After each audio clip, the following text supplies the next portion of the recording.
This is the story of Cole Whitfield and his wife Vanessa Whitfield. They had been married for 11 years, long enough that silence between them no longer felt like peace, but not yet long enough that either of them had named what it actually was. Cole was the kind of man who expressed love through logistics. He remembered anniversaries, managed the finances with quiet precision, and believed that showing up consistently was its own language. Vanessa was the kind of woman who had once found that steadiness beautiful, and had slowly, without quite meaning to, begun to experience it as a wall. What neither of them understood, and perhaps never would, was that they were both, in their separate ways, starving, Cole for acknowledgement, Vanessa for electricity. The story of their unraveling is not a story about betrayal in the way people usually mean it. It is a story about two people who stopped looking at each other and called it stability.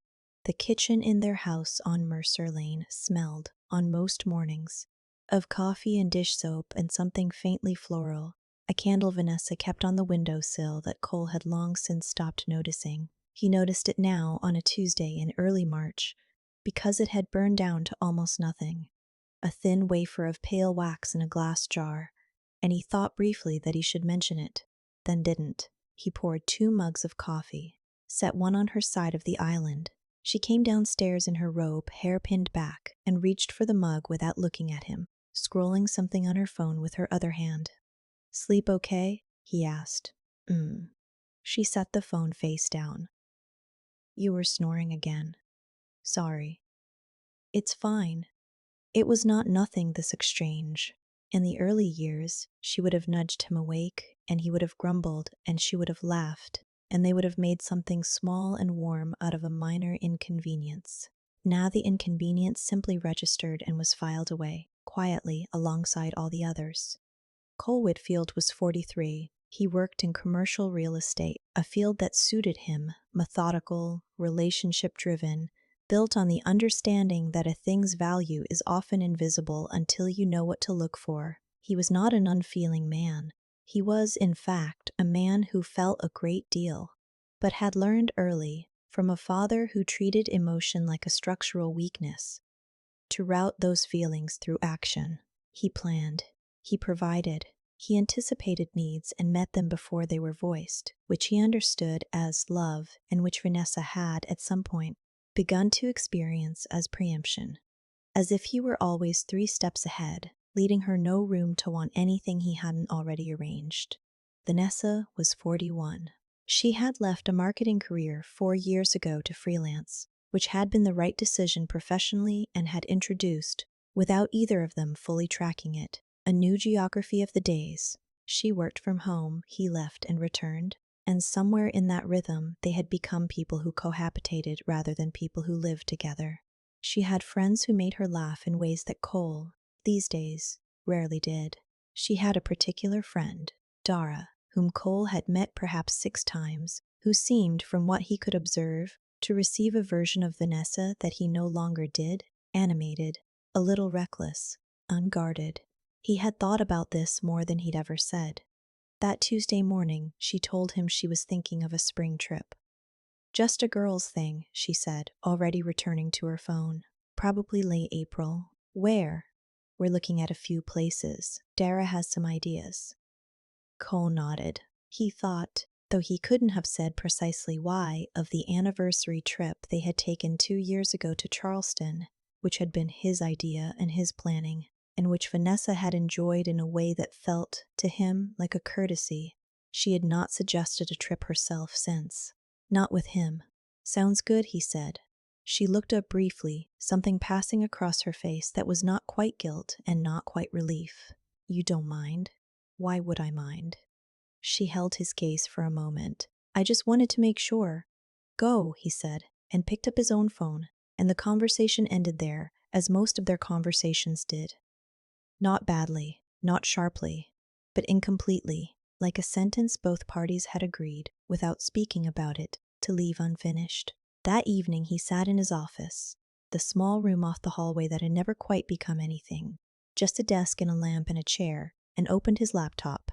He had been, for the past several weeks, quietly researching something, a resort on the Georgia coast, Overwater Suite, 7 nights.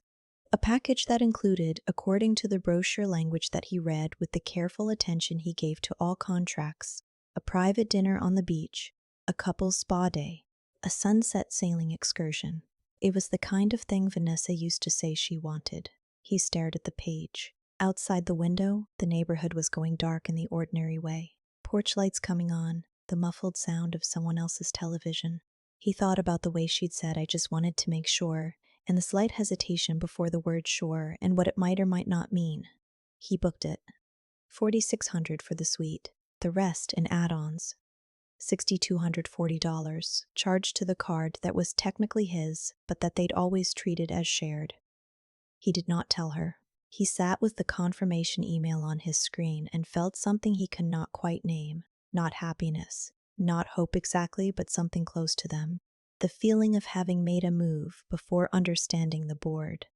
April arrived the way it does in the mid-Atlantic, tentative, cool 1 week and startlingly warm the next. As if the season couldn't commit, the azaleas on Mercer Lane bloomed early. Vanessa photographed them for her Instagram. Cole noticed she'd been on her phone more than usual in the evenings, tucked into the corner of the couch with the screen angled slightly away. Not dramatically, not conspicuously, just angled. He noticed the way a person notices a draft from a window they haven't yet found. They were not unhappy precisely.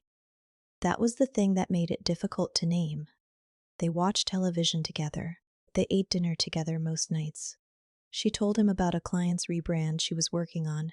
He told her about a deal closing in Bethesda. They were, by any observable measure, a functioning marriage. What was missing was harder to locate than presence. It was more like a frequency, something that used to hum between them and had gradually, over months or years that blurred together in retrospect, gone quiet. One evening in mid-April, she announced the trip was confirmed. "We leave the 24th, she said, back the 30th. "Where'd you decide?" A small pause. "Place in South Carolina. Coastal resort." Dara found it. Cole set down the remote. Something moved through him. Not yet a conclusion, just a current. "Nice," he said. "What's it called?" "The Whitmore." She was looking at the screen. "It's supposed to be beautiful. Right on the water." The Whitmore. He knew the name. He knew the name because he had spent 20 minutes on their website in March, comparing suites, reading the reviews about the private beach access and the way the rooms were positioned so that from the bed you could watch the sun come up over the Atlantic. He did not say this. He looked at the television. "How many of you are going?" he asked. His voice was level. He had a talent for level. "Just me and Dara. We wanted to keep it small." She glanced at him. "You really don't mind, do you?" "I already told you I didn't." "I know, but—" She stopped. "Sometimes you say things are fine when they're not." This was, he acknowledged silently, true. "I'm fine, Vanessa." She studied him for a moment, actually looked at him, which felt unusual and slightly uncomfortable, as if he were a text she was parsing for subtext. Then she returned her attention to the television. In the silence that followed, Cole thought about a word he'd been turning over lately. Invisible. It was not quite the right word. He was physically present, professionally legible, not literally unseen. But there was a way in which Vanessa seemed, more and more, to look through him rather than at him, to process him as furniture rather than person. And the crueler irony was that he could not entirely blame her for it, because he knew, at some honest level, that he had not made himself easy to look at. He had stopped reaching. He had substituted planning for presence. He had, in the quiet way of men who believe action is the same as feeling, let the distance grow while convincing himself he was still bridging it. He had booked a $6,240 resort trip instead of asking his wife what she needed from him. He could see this, now, sitting on the couch. The self-awareness arrived not as revelation, but as the quiet return of something he'd managed not to think about for a long time. "Can I ask you something?" he said. She muted the television. The sudden silence had weight. "Sure. When did we stop?" He searched for the word. "Talking. Not about logistics. Actually talking." She looked at him with something that was close to surprise and close to wariness. That's a big question for a Wednesday night. I know. She was quiet for a moment. She picked at a thread on the sleeve of her cardigan. I don't know, Cole. A while ago, I think. Whose fault is that? I'm not sure fault is the right. She paused. Mine, probably. Some of it. Another pause. Some of it yours. He nodded. This was, he thought, the most honest thing she had said to him in months. He wanted to stay in it, this small, unguarded territory, but already he could feel her retreating, the careful composure reassembling itself. Maybe we should talk more, he said. Maybe. She unmuted the television. The moment closed. Later, in the office, he opened the reservation for the Whitmore. He looked at it for a long time. The reservation was in his name. He'd made it that way deliberately, thinking he would transfer it, present it to her as a surprise. Now the name at the top of the confirmation felt like evidence of something he hadn't yet decided how to interpret. He looked at the wall above his desk. There was a framed photograph there, their wedding. Not the posed one from the ceremony, but a candid. The two of them laughing at something just outside the frame, her leaning into him, his hand on the back of her neck. He'd always loved that photograph because of the specificity of the gesture. Not his arm around her shoulder, which would have been public, performed.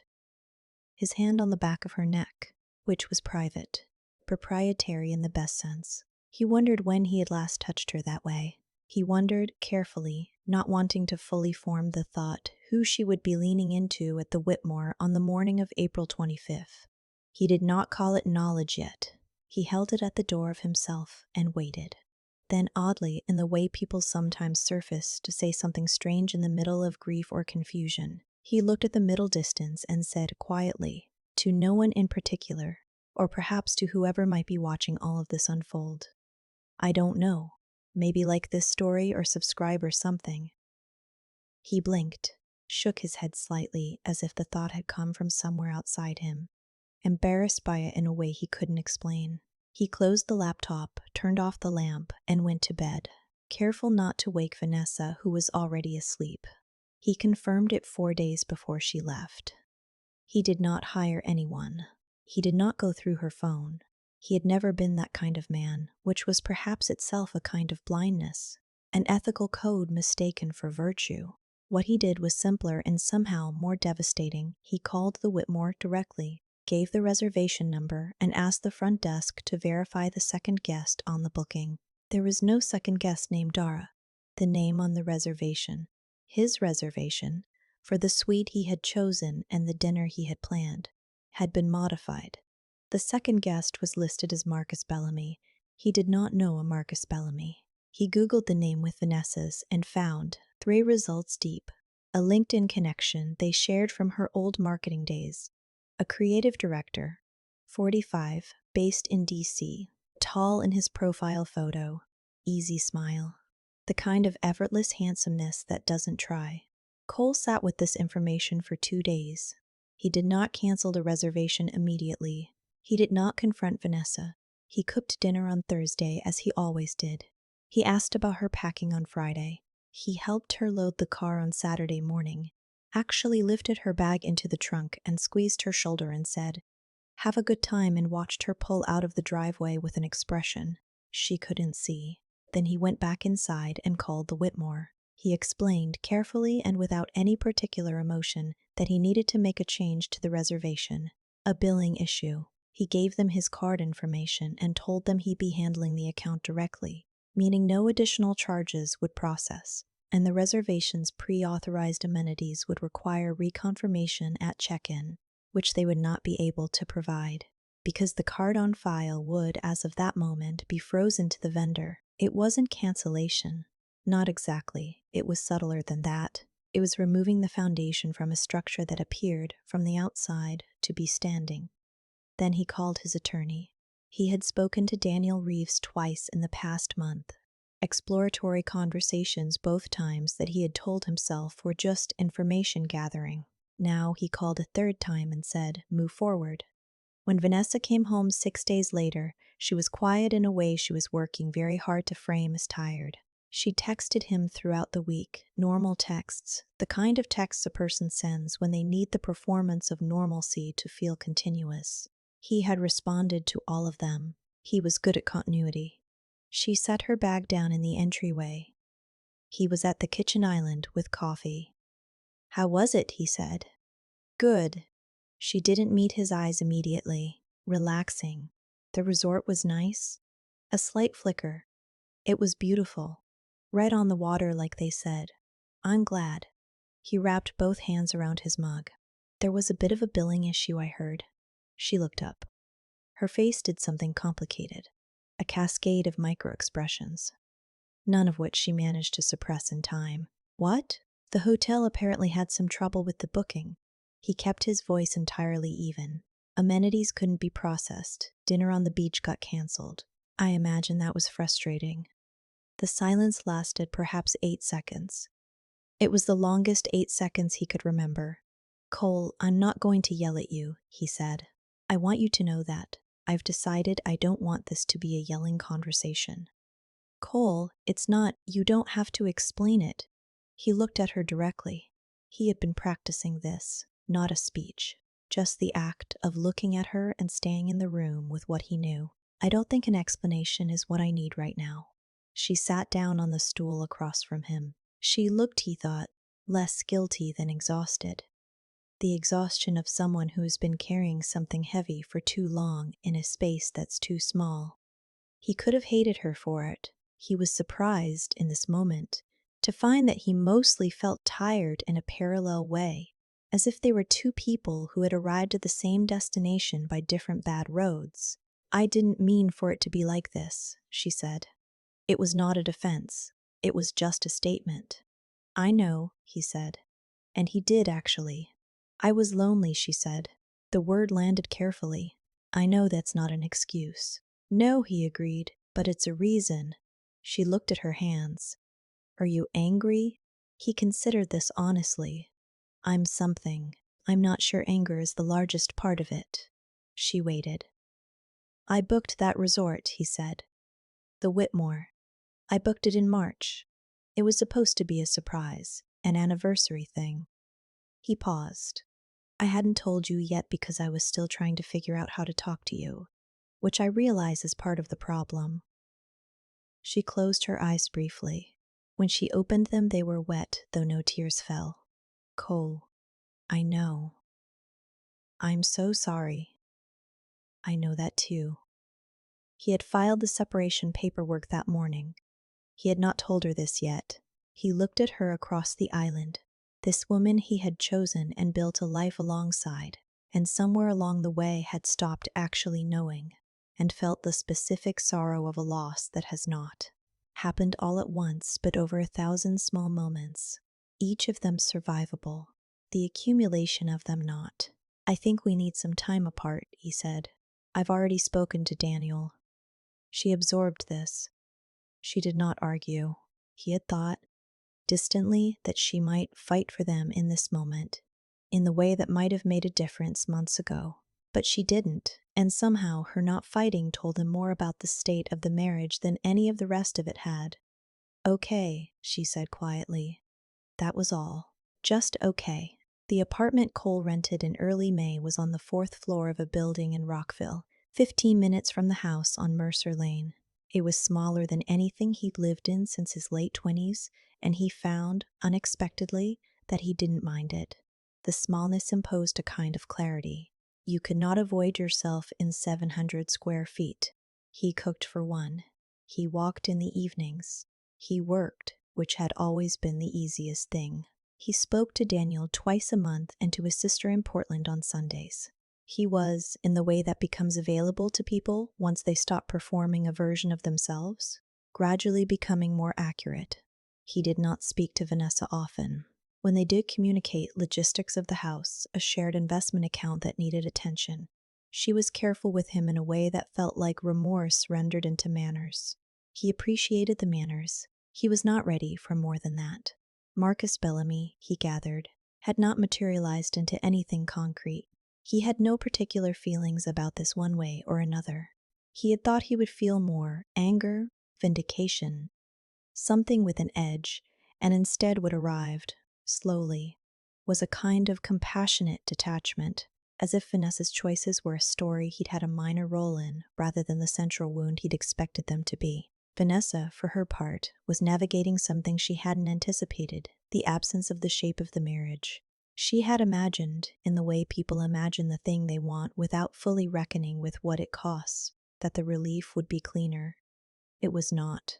The freedom was real but strange, like a room she hadn't been in for so long that she'd forgotten what she used to do there.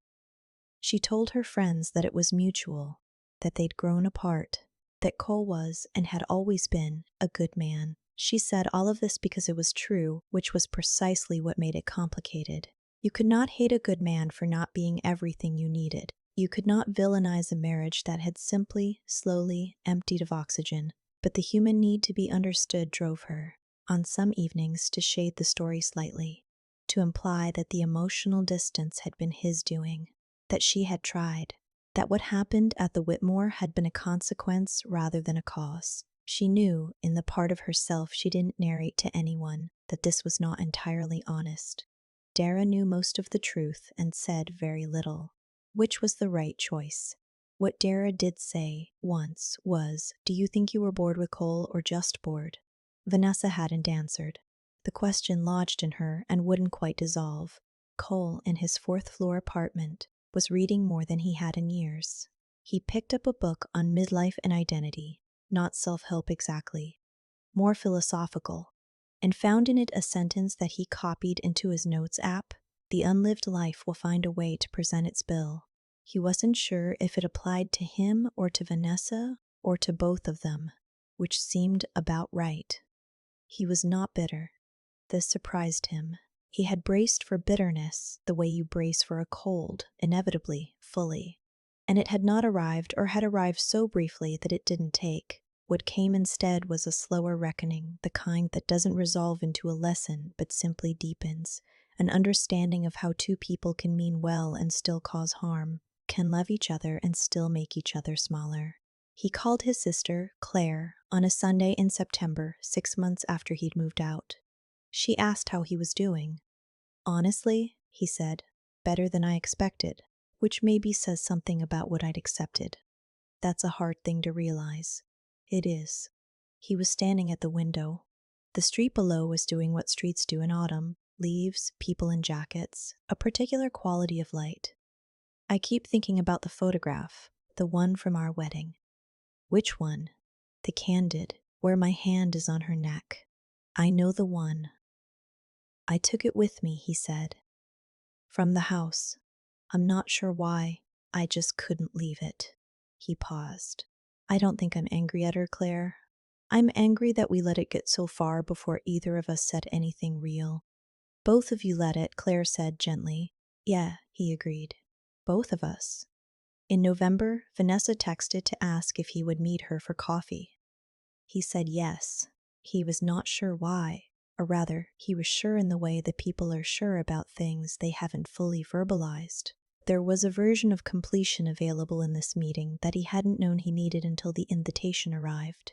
They met at a place on Wisconsin Avenue, neutral territory, the kind of coffee shop that exists in the background of other people's important conversations. She was already there when he arrived, at a corner table, wearing a coat he hadn't seen before. Gray, slightly oversized. She looked different in some way. He couldn't immediately identify, and then could. She looked tired in a way she wasn't hiding. He ordered, sat down, took off his jacket. "Thanks for coming," she said. "Of course." She wrapped both hands around her cup. "I've been wanting to say something. For a while now." She looked at the table briefly, then at him. "I'm sorry, Cole. Not for the general, I've said that, I mean specifically, for using that reservation, for what I did." He had thought distantly that hearing this would feel significant. Instead, it felt quiet, sad, but quiet. "I appreciate that. I think I needed you to know that I know what it was. Not just what I did, but what it meant. That you were trying." She paused. "I didn't let myself see that at the time." He nodded. He believed her. One of the more painful things about this whole year was that he had never stopped believing her fundamental decency, which made the thing she'd done not monstrous but human, which was harder. "Can I ask you something?" he said. "Yeah. Were you happy before, when it was good?" She considered this with more care than the question usually gets. "Yes," she finally said. "I was. I think I convinced myself I wasn't, because it was easier than admitting I was just restless, and afraid that restless was going to be permanent." "Was it?" She looked at him steadily. "I don't know yet." He nodded. Outside the window, Wisconsin Avenue moved past in its ordinary way. Across from him was a woman he had built 11 years with, who had slept beside him and fought with him and laughed with him and, somewhere in the middle of the story, become a stranger he still recognized. He felt, sitting here, something that had no simple name, not love in its active form, not resentment, not relief, something more like the particular ache of understanding a thing too late to change it, but not too late to carry it with you as something other than damage. "I'm glad we talked," he said. "Me too." He thought about saying something else. Something about how he hoped she found what she was looking for, or how he wished things had been different, or any of the other grammatically correct sentences that this moment seemed to call for. He didn't say any of them. He paid for the coffee. She didn't protest. They walked out together and then apart. She went north, he went south, the way people do when they are genuinely going to different places. He didn't watch her go. He put his hands in his jacket pockets and walked, and the November air was cold and clear, and the city went about its business around him, indifferent in the way that cities are, which he found, this afternoon, more comforting than not. In his apartment later, the wedding photograph was still on the desk where he'd put it, propped against a stack of books, slightly askew. He'd kept meaning to hang it and hadn't. He looked at it for a moment, the two of them laughing at something outside the frame, his hand on the back of her neck.